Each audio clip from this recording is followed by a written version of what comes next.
All right, this is dealing with divorce, difficult issues, biblical answers. This is lesson 2 in that series. What to do in case of divorce, and I'm going to kind of break this up into 2 parts. Break it up into 2 parts. I look around and just in our classroom, and I also go by the knowledge that I have of our congregation, and I think that it would be a fair guess to say that most people in the room have been affected by divorce in some way or another. Either it's happened to them, or it has happened to someone in their family, a close friend, or it may be in the process of happening, but somewhere, somehow, everybody can relate to a divorce.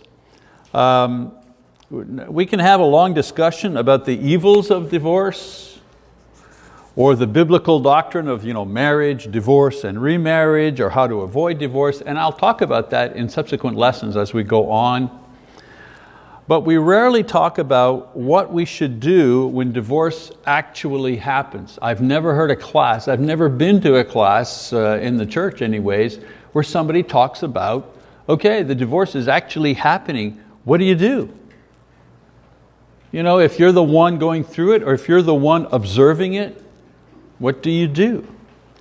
So it's important to know what to do, because no matter what we think about divorce, it does happen. It's like I want to tell people, come on, get into Realityville. Divorce happens all the time. So it does happen. And so I want to give us today some of the do's and don'ts to guide us in the event of divorce. So if divorce is happening, you're a spectator or you're in it, here's some things to do and some things not to do. So I'm going to talk about the do's and don'ts when divorce happens to someone else. And then in the second part, next week, I'll go over some of the do's and don'ts when it's actually happening to you. Okay, so today we're going to do do's and don'ts if it's happening to somebody else. Next time, do's and don'ts if it's happening to you. So let's begin the first one. The don'ts, things not to do. Number 1, don't take sides. Divorce not only divorces couples and divides couples, it also divides families, friends, even churches. The division happens because people want to believe that someone is right and someone is wrong in the divorce. Division also happens because the individuals in the couple want and need support during this crisis. So what do? Well, they gather around them those people who will be sympathetic to their cause. Now the problem with supporting one person is that it usually comes at the expense of rejecting the other person. People going through divorce, they want their supporters to be exclusive and loyal to them. No help or sympathy for the enemy. It's like a war. It gets to be like a war. Of course, this is normal for close family and relatives who tend to circle the wagons when divorce happens. If it's your son getting the divorce, well obviously you want to protect him, and she's wrong and vice versa. It's just human nature. Now the problem grows when one side begins to recruit. It's one thing to get natural sympathy, from the close, but when one side starts to recruit, then we have problems. In other words, we try to round up as many people as we can to support our cause, to support our rightness. Pretty soon, everybody surrounding the couple finds themselves having to choose one side or another, because neutrality is not an option in a divorce. You're with us or you're against us. That's what seems to happen. In the end, this becomes a contest to see who can win the sympathy vote. Of course, all of this doesn't really help the couple. That's the point. It's not helpful.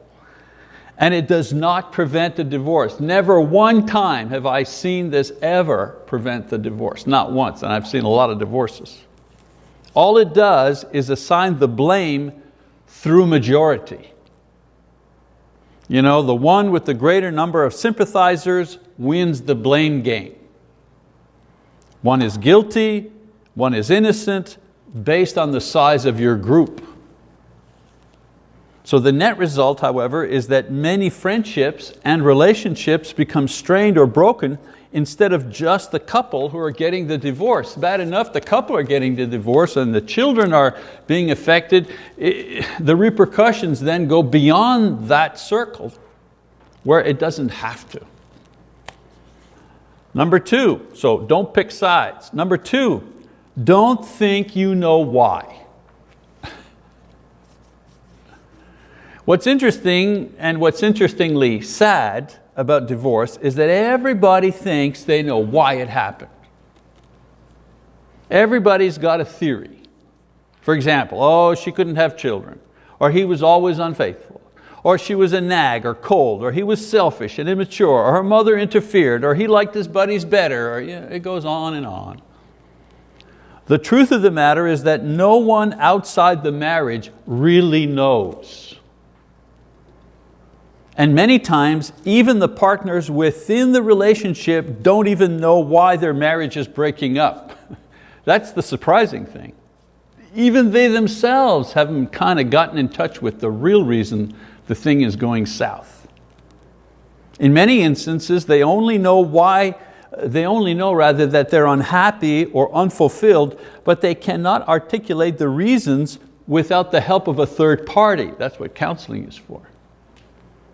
We like to think that we know because it helps make sense of a bad thing, or it provides us with a reason to assign blame or to take sides. If I know what's happening in that person's marriage, well then I can feel comfortable about blaming him or blaming her. Now I'm not saying that you can't know the reasons for the failure of a marriage. You can with time. But the reasons are usually much more complex and hidden than we think they are. It's not just, on the surface. A significant thing that I've learned in my years of dealing with people going through divorce is this: except in extreme cases where one partner is mentally unstable in some serious way, an abuser, sociopath, some real mental issue, both partners contribute significantly to their eventual divorce. That's what I've learned through experience. It takes two to tango. It's not always 50-50, rarely. 60-40, 70-30, sometimes 99-1, but usually there's a contribution from both parties that eventually sink the marriage.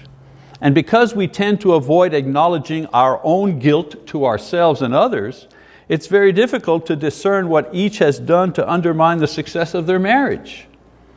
Most people I know who've gone through a divorce only realize the true why much later, after they have matured and reflected and acknowledged their own failings in regards to their marriage. How many divorced people I know that 10 years after the divorce they say, well, if I knew then what I know now, I might have been able to do some different things.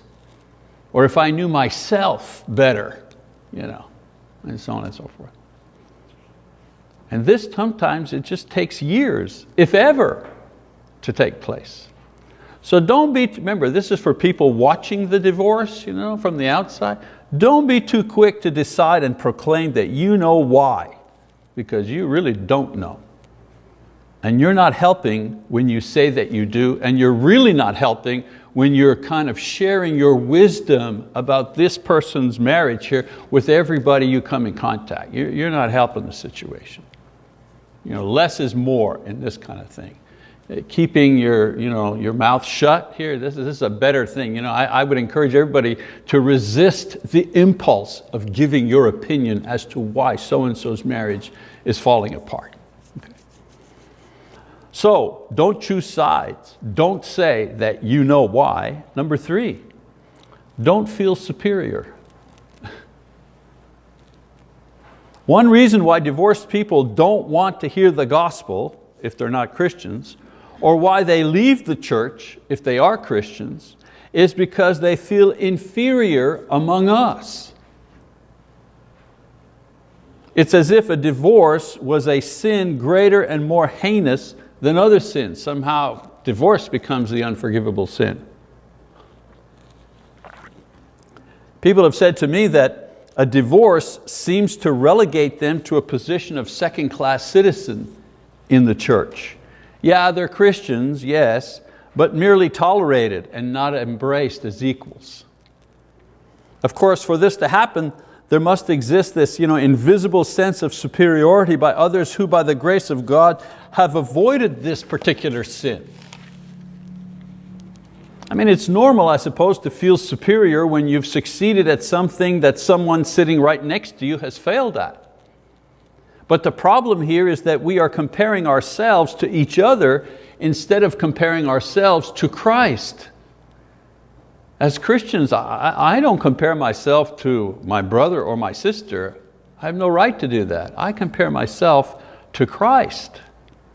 And when we do this, in other words, when we compare ourselves to each other, we risk feeling superior or inferior. There's no middle ground here.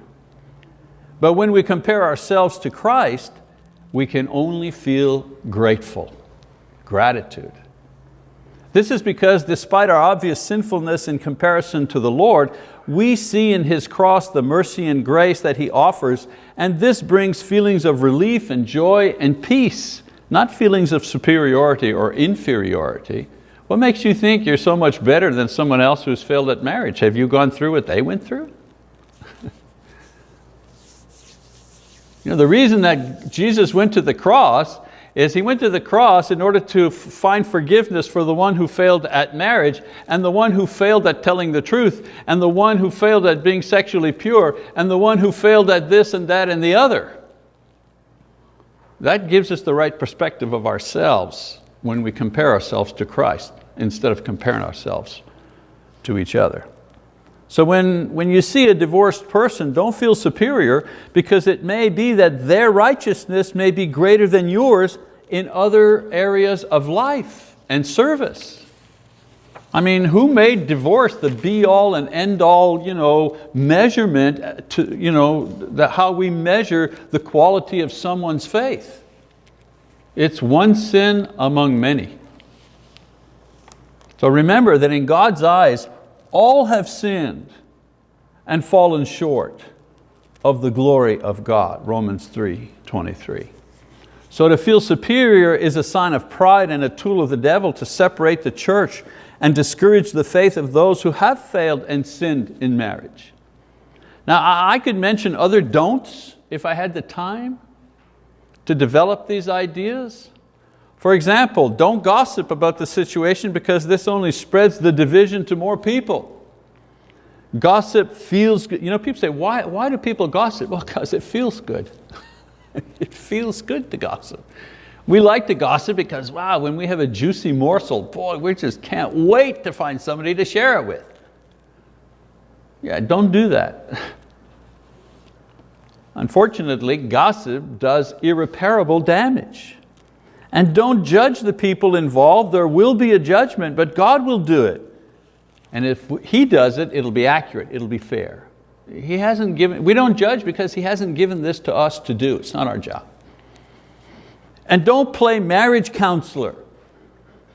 Just because you drive a car doesn't mean you're a mechanic and you can diagnose and repair your car properly.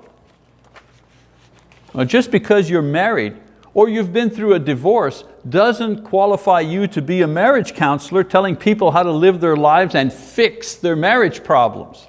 Who made you the counselor? What school did you go to? I mean, you can offer an opinion. You can share your own experience. This is good. But people are extremely vulnerable when going through a divorce and they need help. So be careful not to try to become an authority on marriage because you've been married 20 years. Or an expert on divorce because you've had a divorce. Because you know what? You're not qualified. Dealing with people in crisis requires special training and knowledge because you can make things a lot worse if you're not careful. Even in my life, even in my work, in my ministry where I've dealt with countless couples going through a divorce, I always try to refer them to marriage counselors or therapists for clinical counseling since I'm not formally trained in these areas. I mean, a lot of ministers have been sued by individuals because they took on the role of, quote, counselor, professional counselor, and did harm. They did damage to the individual. So even as ministers, when you go to school and you're in training, the professors tell you in this area to be very careful. There's a line there for, pastoral counseling is one thing, but clinical counseling, that's a whole other thing. So I realized that as a minister, I have a role to play in providing pastoral, spiritual guidance, encouragement in time of need. But I let the people trained in marriage crisis to do their work. Why? Because I want my brethren to receive the very best help that is out there. And when it comes to, quote, serious long-term marriage counseling, I am not the best option out there. There are people that just do this for a living. They've been trained to do it. So a lot of times the best thing I or you can do is convince people to get professional help when their marriage is in trouble. What's amazing to me is if the transmission in your car starts to rattle a bit, you'll take it to wherever transmission specialist, and they'll charge you, it'll be $2,400, and you go, oh, dear, $24, all right, you give them the credit card, you put the $2,400 and you get your transmission fixed. Or your gutters are leaking and you'll get those fixed. Or you have a sore leg or something, you can't play tennis because you got, a torn meniscus. You'll spend money and all kinds of, time to rehab your knee so you can, run again. But people won't spend 5 minutes or $5 going to see a counselor to save their marriage. I tell young people who are thinking of getting married, they're getting engaged and thinking of getting married, and they'll spend $2,500, $3,000 just on a dress that they'll wear one time, period, and never wear again. But they balk at the idea of spending $500 on a series of professional premarital counseling sessions. It makes no sense. And then 3 years down the road, when the marriage hits the rocks or the marriage has trouble, they wonder, why? What's the problem? Well, you didn't get the help that was there. Okay, so enough for what not to do. We can go all day with what not to do, but I think those are the big ones. Let's look at the positive side of the picture, the do's, what to do in case of divorce. We're not completely helpless when these things happen. There are some things that we can and that we should do. All right, number one, do pray. Pretty obvious, right? Let's face it, we don't know what's really going on. We shouldn't pick sides and may not be qualified to give advice, that's true. But the powerful avenue of prayer, that is open to us.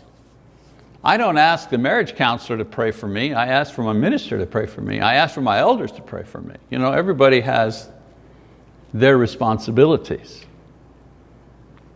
I believe that many marriages fail because there's not enough prayer invested in them by the couple or those around them. You talk to your girlfriends at work and about the problem, blah, blah, blah, and or the guy talks to his buddies about the problem, and their advice will be, well, dump her. Get rid of that thing. Just walk away.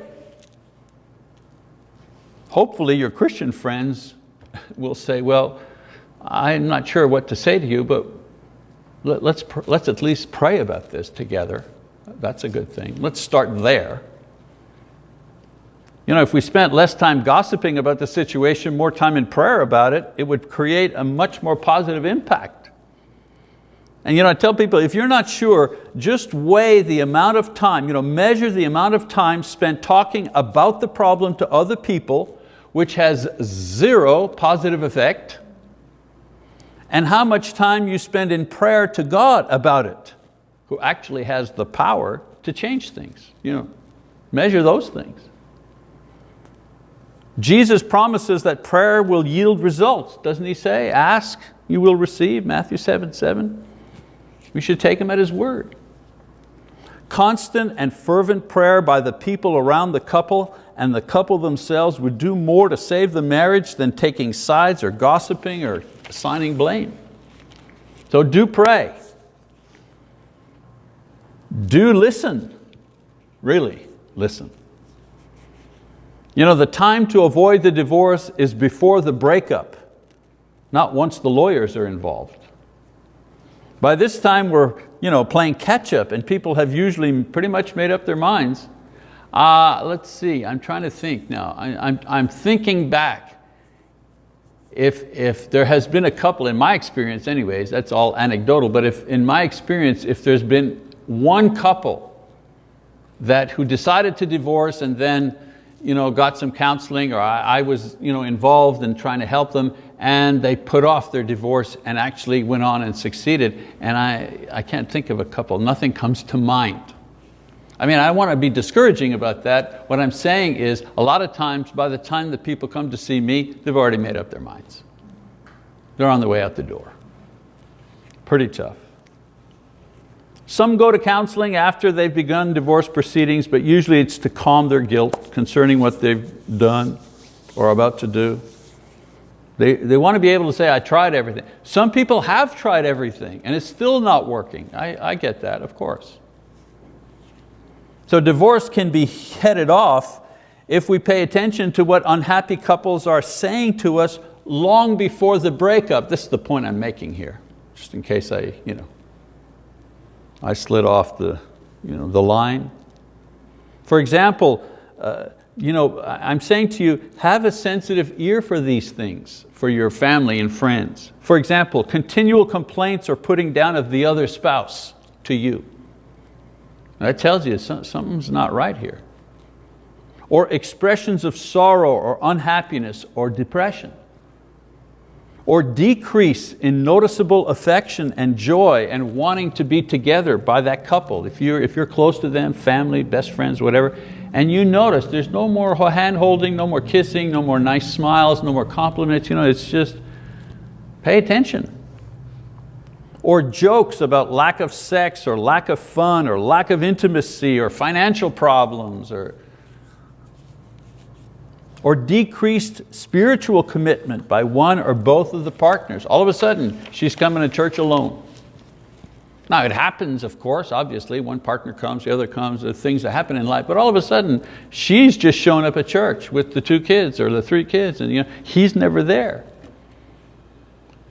Should we wait 6 months of this before we actually go up to the person and say, hey, I haven't seen Joe around, where's Joe? If you're paying attention, you will notice these type of things, and if you can hear them, then do something about it. Sometimes just asking if everything is okay can begin a series of conversations at a time when something can actually be done to help before it's too late. Jesus said, whatever God has joined together, let not man separate. We know that passage, Matthew 19:6. But we seem to think that God says that it's impossible to fail in marriage because He has blessed it and He's made it special. But that's not what He's saying. God is saying we should not separate. It is wrong if we separate. It's against His will if we separate. Not that it's impossible to do. It's against His will that we steal, but it's not impossible that we steal. You see what I'm saying here? If we listen to what people say, maybe we can help them avoid this all too common sin.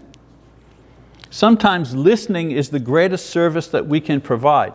But unfortunately, and men are more like this than women, men want to fix things. So if the person just wants to talk, they just want to get it out, they just want to vent, they just want to lay out their issue and share the burden.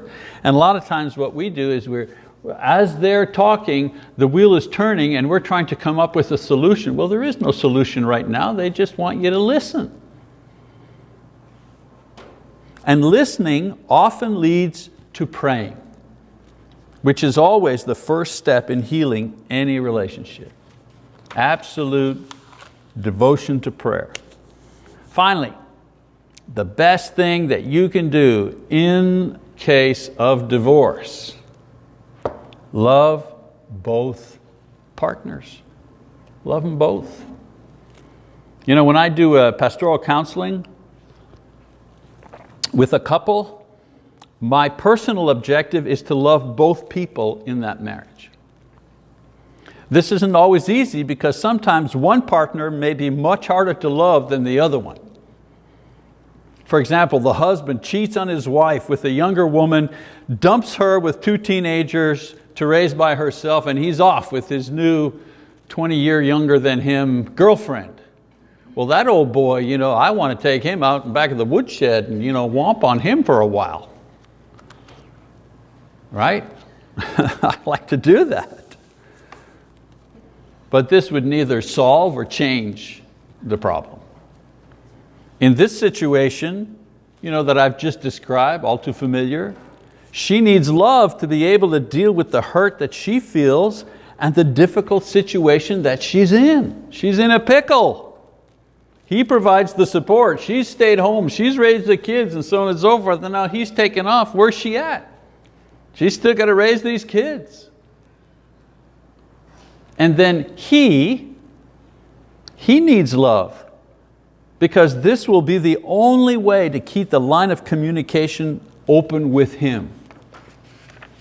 She's in danger of being depressed and having a hard time and discouraged and, you know, perhaps a lower standard of living and a whole life change. She's in, you know, danger of that. He's in danger of losing his soul. So loving her doesn't mean you believe she's absolutely innocent or right in everything. It means that you're meeting her need for comfort and encouragement at a difficult moment in her life. And loving him does not justify.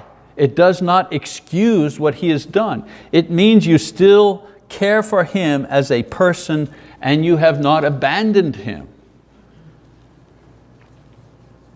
Now, if these two ever got back together again, and sometimes they do, they'll remember who loved them when they needed it most. And if they don't, then your love will help heal the wounds caused by their failed relationship and subsequent divorce. She'll know that when she needed it most, your love for her was there. And he'll know that even when he didn't deserve it, your love was there for him too. Who knows? Maybe it will be your love that will give him the courage to admit his sin and be restored to God, even if his wife won't take him back. Because a lot of times the quote guilty party, the very guilty party, they don't repent and come back because they think that God has the same attitude that their wives have. Well, that sorry sucker, I'm not taking him back, but I got rid of him. You know, I moved on with my life. God doesn't have that attitude. God takes us back. So love, you know, it won't guarantee that you'll save the marriage, but it may help save a soul. And it may help save self-esteem. And it may save each from further damaging their family.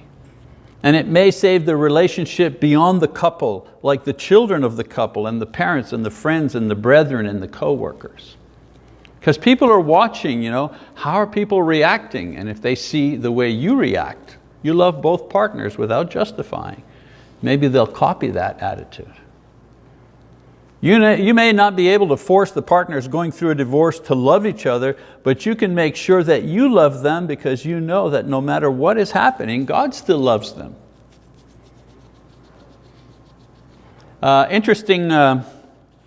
Interesting quote, preacher and teacher, his name is Jerry Jones.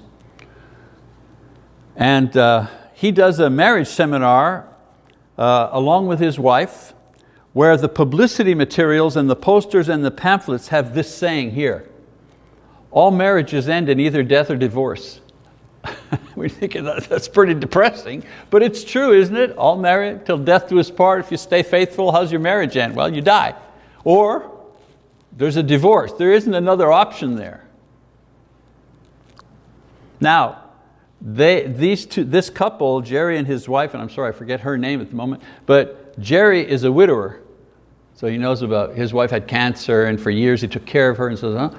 And his second wife now, she's a divorcee. So she understands what it's like to go through divorce. So together, they've married, they've had a happy and very productive marriage for many years now. And after a couple of years of marriage, they went into this seminar thing. I mean, they're able to speak about marriage from both perspectives. This is true when you think about it, even if it's not a happy thought. So my lesson today, I wanted to emphasize the fact that sooner or later, most of you here will be affected by, confronted with, or victims of divorce in some way. I mean, it's not right, it's not the ideal, it's not what God wants for us, but many times it is what it is. And when it happens, remember, don't pick sides, don't think you know why, don't feel smug, don't gossip, don't judge, don't play counselor. All of these things are counterproductive. If you want to help, really help, pray fervently, listen attentively, love graciously. And doing these things may heal the marriage and will certainly lessen the evil destruction and pain suffered by everyone, because it's all about pain. Divorce is all about pain. A lot of people think, well, the divorce is the solution. No. The divorce is just, it's pain. Even if it's righteous, even if in the sense, somebody has left you and so on and so forth, and you just have to file the papers. I've seen people who have been abandoned in a marriage. They're all alone, they've been abandoned. Their partner is gone like a year, 2 years, nothing. They've gone on with their lives. They've got a girlfriend or boyfriend, whatever. And just filing the paperwork, to bury the body, so to speak, is extremely painful. So, we're dealing with something that's painful for people who go through it and for people who have to watch people they love go through it as well. Okay. All right. Not a very happy class, but I think information that's needful. We're going to go on. We're going to talk about, what do you do when you remarry, and we'll talk about all those passages that talk about, can you remarry, should you, is it a sin, all that kind of stuff. But that'll be a little further down in our lesson series. So thank you for your attention.